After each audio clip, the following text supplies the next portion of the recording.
Hello, everyone. This is Tom Fox. I'd like to welcome you to Compliance Into the Weeds, a podcast where, with Matt Kelly, the coolest guy in compliance, founder and editor of Radical Compliance, we take a deep dive into the weeds of a compliance or compliance-related topic. Before I get to this week's topic, as you know, the Compliance Podcast Network is always on the lookout for new podcasts. Have you ever wanted to start a podcast but didn't know how? Well, if you've thought about it, please take a listen to this week's sponsor, One Stone Creative. If you are enjoying this show, you might enjoy hosting your own. As an expert in your field, you have skills, knowledge, and insight that can help you expand your practice, meet new people, and create amazing content to share with the world. In as little as 2 hours a week, you can dramatically change how you promote, fill, and position your business. And One Stone Creative can show you how. Learn more at onestonecreative.net. In this podcast, Matt and I take a deep dive into the recent power grab by the Trump administration on administrative rulemaking.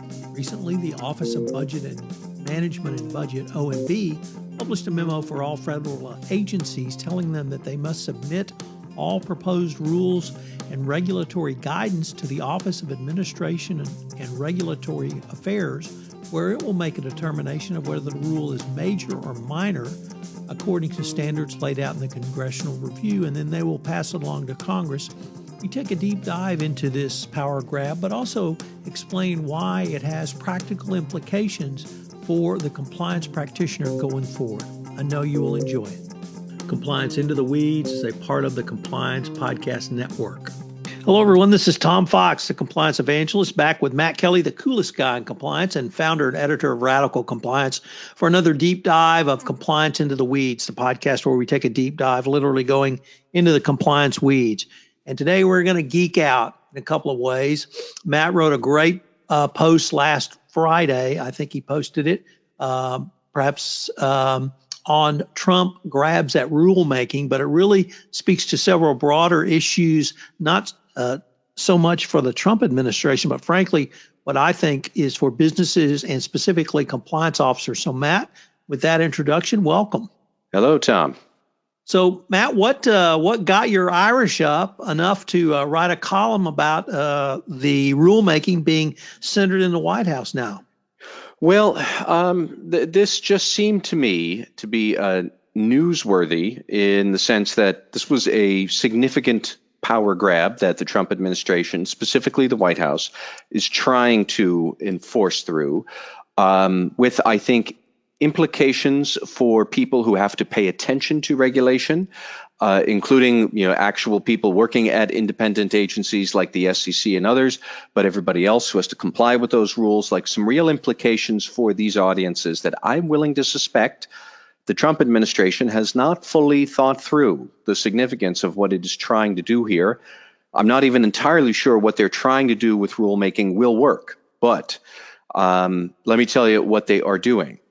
So last Thursday, the Office of Management and Budget, which is technically part of the White House, if you would say the Trump White House, the OMB would be part of it, they published a memo for all federal agencies, every single one, including all of the independent agencies. So that would be the SEC, that would be the Federal Trade Commission, that would be the EPA, that would be the Food and Drug Administration, every administrative agency under the sun.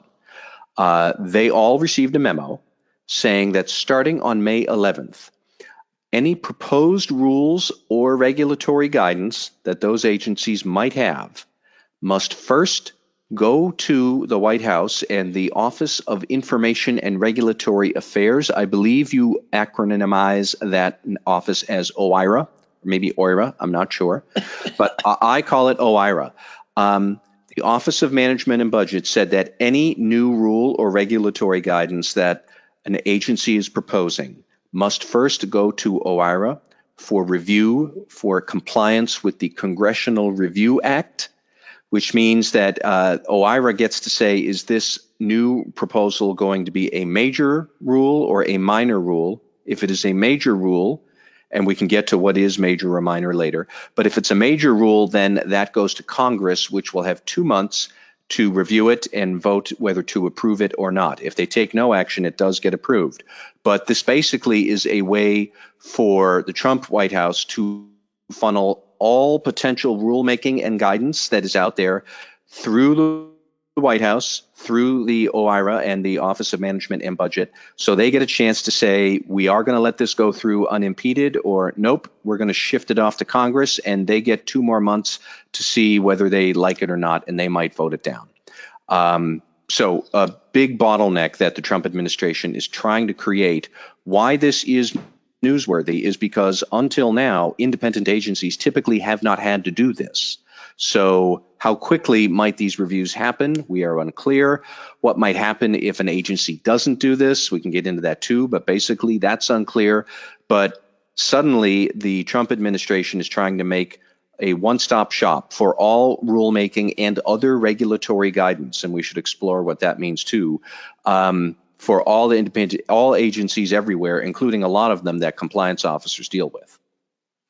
So, Matt, I rarely get to play lawyer on this podcast, but I'm going to play lawyer here and just tell all of our listeners this power grab by the Trump administration was not constitutional.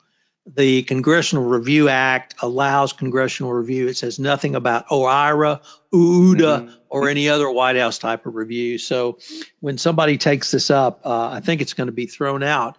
But even if Tom on administrative law is proven correct yet again, that's not going to stop the probably slowdown and halting of congressional, of regulatory rulemaking that you are more concerned about as well. So why don't you maybe take us into what you see the scope of this could actually mean for both the regulators and we out here in the compliance world?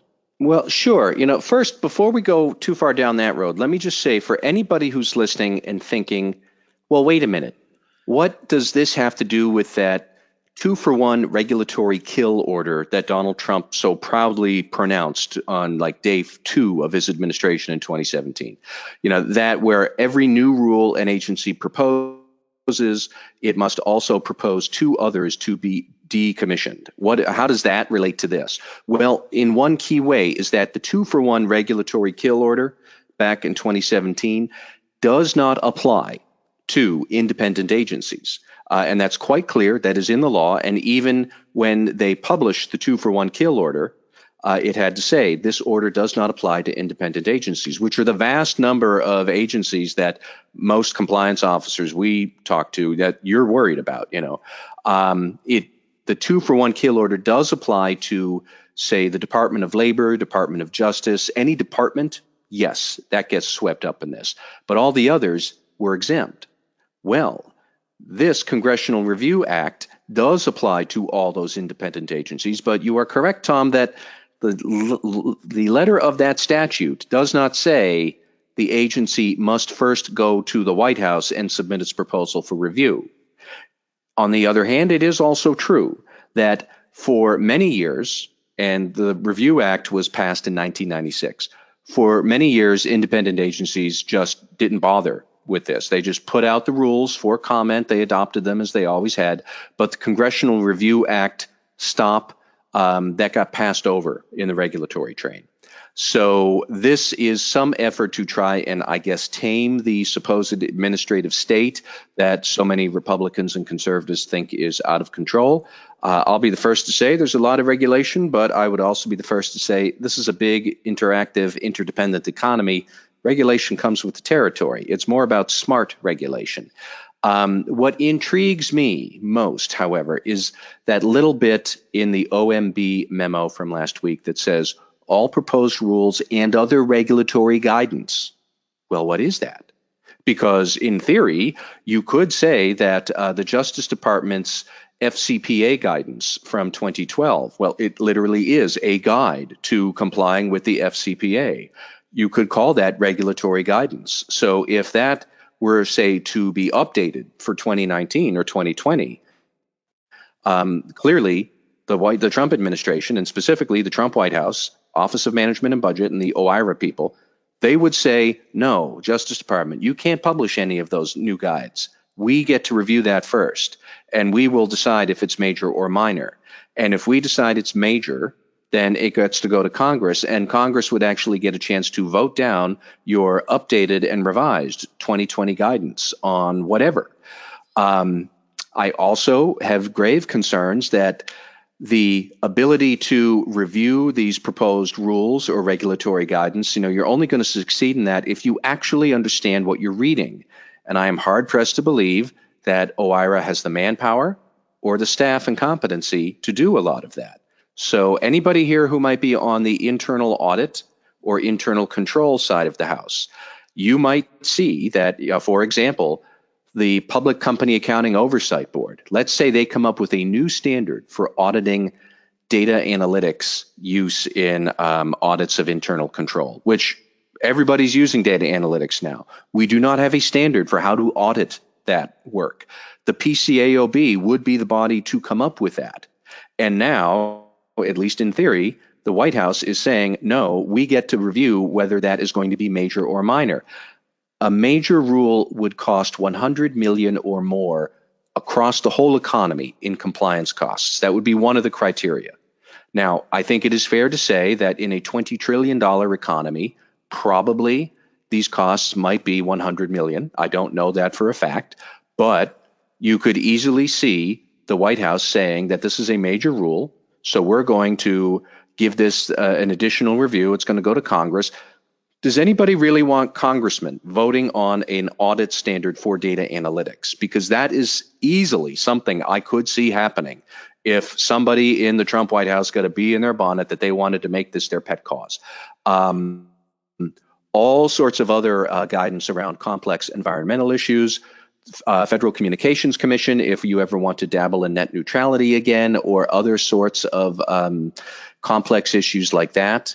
Even if you don't want a rule, even if you just want to put out some guidance, it could wind up being under close review from the Trump White House. And Tom, I take your point that agencies don't have to do this. Well, number one, I think a lot of agencies probably are sympathetic to the Trump cause. When you look at, say, who is in charge of the EPA now, or who might be in charge of the Food and Drug Administration or others, I actually have a somewhat warm spot for the SEC chairman, Jay Clayton, who I think does a fairly good job at being independent and level-headed in a Trump administration world. But you have to think that a lot of agencies are going to use this as a further chance to slow the adoption of rules or other guidance that compliance officers rely on all the time to figure out what they're supposed to do.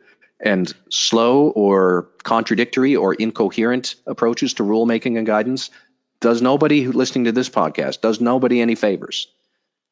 So I guess a couple of thoughts, Matt. First of all, with the Congress we currently have, and more specifically the majority leader of the Senate, apparently having given a moratorium on voting on anything that comes out of the House, I seriously doubt that we would ever have any votes by Congress, so that major regulatory changes would probably go 60 days and become law. That's possible, yeah. But the other thought is that I think many of the political appointees in the administration do want to modify regulations and do want to change regulations so that even if there are a large number of simpaticos in the deep administrative state, sympathetic to the Trump administration, this is going to equally inhibit them from moving forward with their own agendas as well. There are a lot of people who have said that this seems to be, basically just a power grab, but it has this unintended consequence that any move from the regulatory agencies would be subject to this review, including theoretically a deregulatory move or a modification of a rule, but not repealing it outright. Like, this is just going to slow everything down. I do have one interesting question for me, is that what happens if an agency head does not do this and just thumbs their nose at the requirement? Because in theory, you're right that the Congressional Review Act doesn't say that they must, but they serve generally at the pleasure of the president, or if they can only be fired for cause, which I think was one of the issues around the Consumer Financial Protection Bureau. Like, in theory, if that happens, could you be fired for cause for doing something for not doing something the president told you, but is not required by law that you do? I could see that being a mess. And Tom, you said maybe this could be challenged in court. I also am curious, who would have legal standing to challenge this plan? And I think it would probably have to be some outsider who does not like the Trump administration. There's no shortage of those people, but I don't know that they would have legal standing. I don't know if lawyer Tom has an opinion on that, but that was one other question of mine. Congress has the ability to challenge this law, specifically the House. Yeah, I suppose that's true. Says that the White House, through OMB, has a pre-clearance role in this. Clearly, there is a congressional review role, and that is enacted into law, but there's nothing in there about an OMB role in this. So if the House is so inclined, they can do so. The other thing that interests me, and it's a little bit broader in scope than just what I wrote here in the blog post, but there is definitely this undercurrent in the administration and with some agencies or agency officials against what they like to call shadow guidance. So Hester Pierce, who is a commissioner on the SEC, and she is a Republican, and she is a pretty devout libertarian in her views. She was giving a speech not long ago where she said that shadow guidance is a real problem. Well, what would that be? That might be a no action letter the SEC gives to a company. Yes, you can exclude this proposal from your proxy statement, some shareholder proposal that you don't like. And if you do it, we will take no action. That's what the no action letters are. And basically, Hester Pierce was saying that no action letters are shadow guidance, because if you are company A and you get a no action letter, well, companies B, C, and D who are in your industry would then take the no action letter. They'd read it and say, oh, okay, I guess we can do the same thing. And Hester Pierce apparently has some sort of a problem with that as shadow guidance that is answerable to nobody. I don't really know what to say to that. If a company writes to the SEC with the question, the SEC is supposed to answer. It's supposed to be a public document. Other people can read it. And if all the facts in your situation are very similar to a no action letter, then it's not shadow guidance for you to say it probably would also apply to me. It's common sense. But you see this again and again lately, that anything that is not formally proposed, commented on, revised, and then finally adopted, and then reviewed by the White House and Congressional reviewed, and then voted up and down. If it doesn't go through that whole gauntlet, therefore it must be somehow shadow guidance and not appropriate. And that just, to me, flies in the face of common sense of how compliance officers and regulatory affairs people have to work. You can't wait for the glacier to move. You have to do something as risks arise. My other big concern with this chokehold or attempted chokehold on rulemaking would be how disastrous this could be in a real crisis. And Tom, you and I were both around in the summer of 2008 when the SEC and the Fed and other financial regulators were basically making up rules on the fly because the financial system was coming down around their ears. Some of those rules seemed to be pretty daft. Some of them were clearly not thought through. But this approach in the midst of a financial crisis, should we see one again, does not strike me as a useful way to grapple with emergency situations. So, why are we doing this, folks? Where is the problem that this is the proper solution? I don't see it.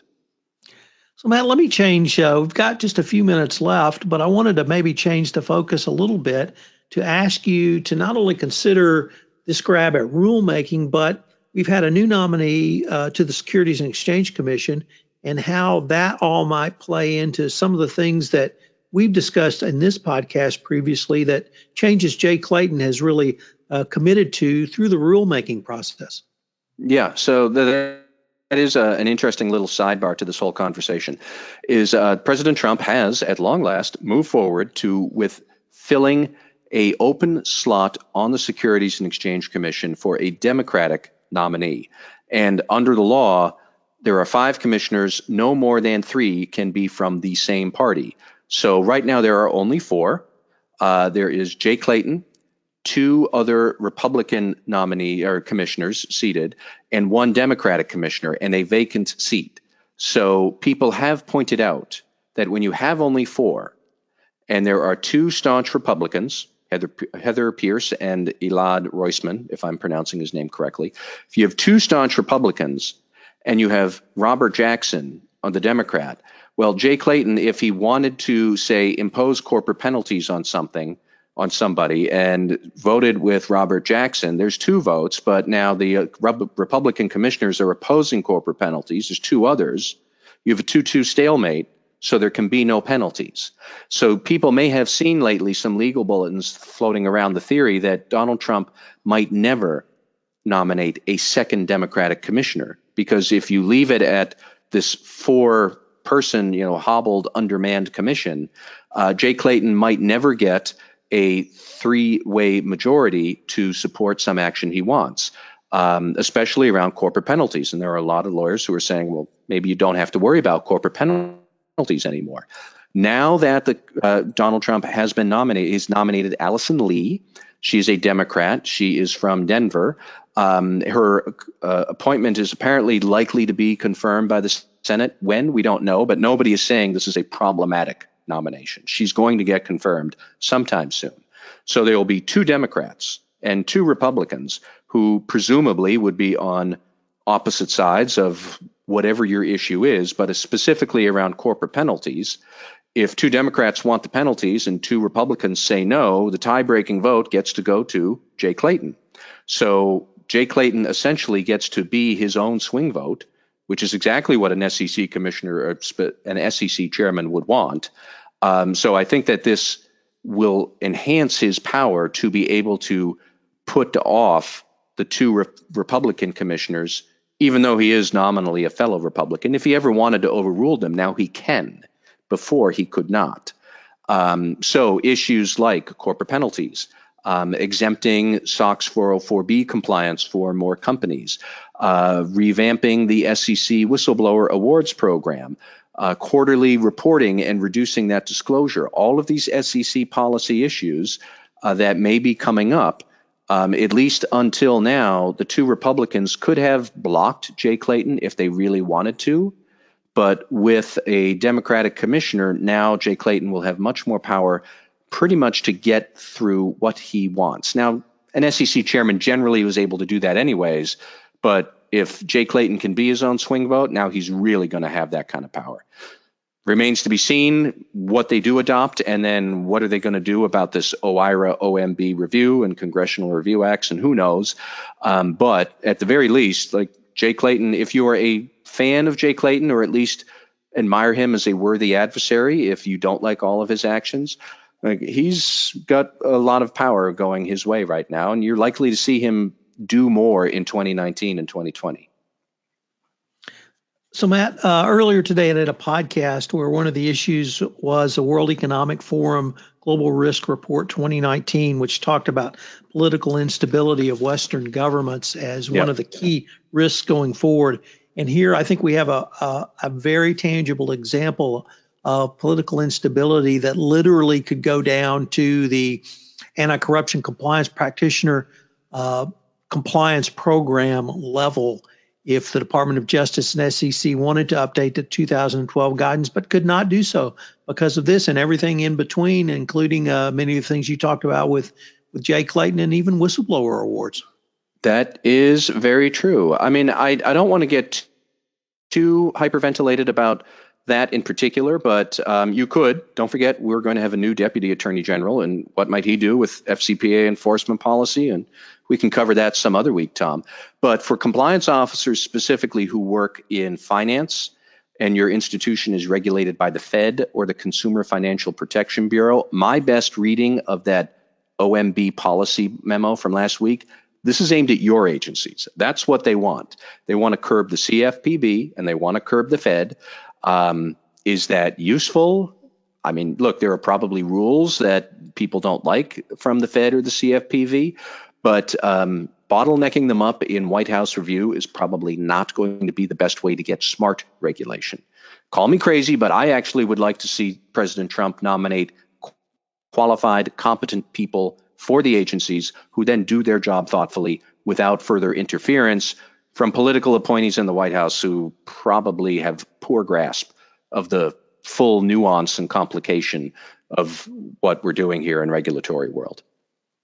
Matt, that's a great phrase to end this podcast on. So I greatly look forward to continuing the conversation. Thank you, Tom. Hello, everyone. This is Tom Fox again. I hope you enjoyed this episode of Compliance Into the Weeds. If you have any questions of me, you can email me at tfox@tfoxlaw.com.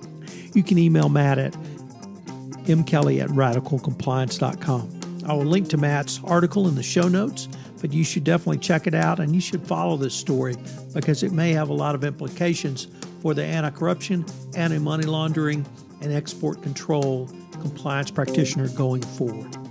I hope you'll join Matt and I again next week where we take up another topic, Into the Weeds of Compliance. Compliance Into the Weeds is a presentation of the Compliance Podcast Network.